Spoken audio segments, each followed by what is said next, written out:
Good morning. Our God is a generous God, and everything we have and everyone we love is a gift and a blessing from Him.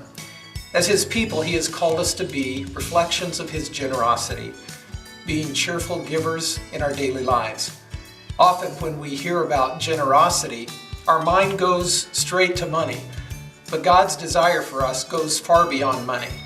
You see, when God is generous, He's generous because He wants to change our hearts and our lives in every way. Starting next week, I want to invite you to join us as we reflect on Christian generosity.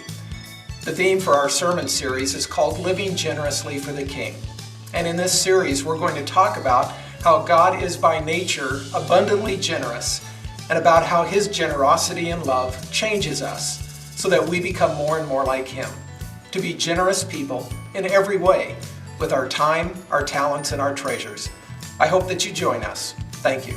Just a quick invitation to stick around after the late service on Sunday, November 11th at about 12:30 or so. Pastor Paavola from All Nations Church is going to be stopping by, and he's going to share with us what they've been up to this past year and to also tell us what they're doing in the future. They have a lot of ministry activities planned, and he wants to share with us his plan and how we fit into it. So we hope you can join us following the late service on November the 11th. Hey, Paul. Oh, hey, Pastor Scott. Hey, man, I need you to do me a favor. Stand right here, Okay, and I need you to catch me. Ready? What are you doing? Ugh.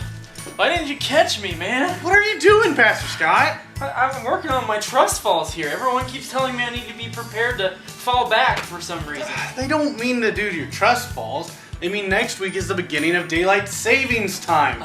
So you need to fall back your clock 1 hour. So next week, be sure to check your clock and be here on time for daylight savings time. That makes way more sense. Okay.